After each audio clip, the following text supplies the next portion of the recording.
Ano naman mga ka-vlog ay inyong ka-vlog test Sulikarap Kanyabano. Nagbabalik ako sa part 2 kong mino. Pero bukas pa to mga ka-vlog. So, i-marinate ko lang siya ngayon para bukas mas masarap siya.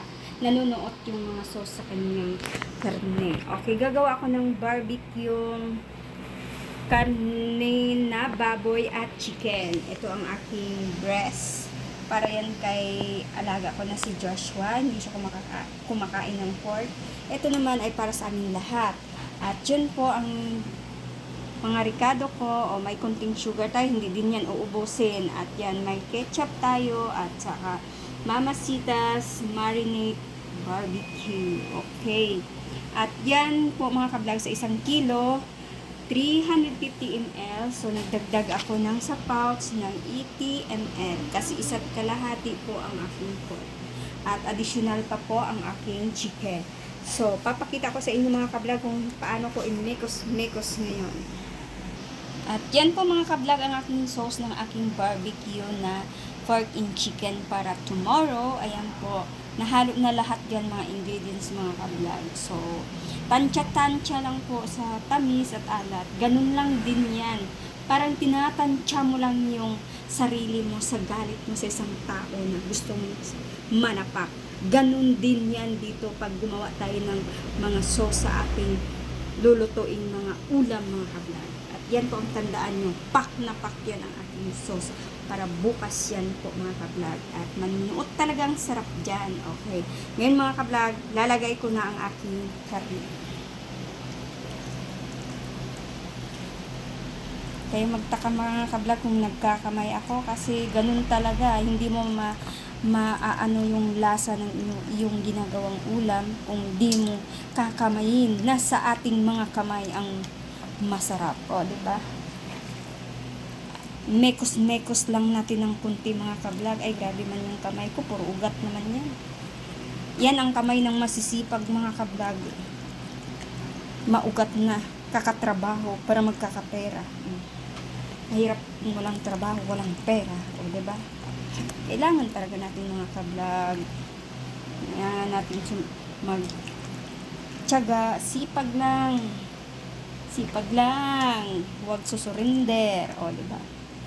Di ba bubuhay tayong mga tao pag wala tayong trabaho at tatamad-tamad tayo? Wala yan. Kailangan talaga natin mas mahaba yung tiyaga, pasensya, tulad ng pagpapasensya nyo sa mga taong naninira sa inyo. Pagpasensyahan nyo na yan at yan, di naman rin na magbubunga sila ng kabutihan sa sarili nila at babalik din yan sa kanila yung mga ginagawa sa atin. Huwag na lang natin pansinin. Dito na lang natin ibuhos yung sama ng loob natin sa ating minamarinate na pork, barbecue, and chicken, mga ka-vlog. Diyos ko mga ka-vlog, meron pa ba kayong pang tapal sa ugat ng kamay ko? Grabe naman tong kamay ko. Sipag kasi yan. Sipag, tiyaga. Pero lami ba mangumot? Makumutan yun ng kung di makumutan, matuok ba na kamot man yun ang gamit sa mutuok o kumuto no na gigil na ako mangtuok at saka mangumot og simod sa mga chismosa. Ay nako, magbago na kasi kayo, mag-relate ba sa mga kasalanang nagawa para di tayo dapuan ng karma. Mahirap kasi yung karma, dadapo na.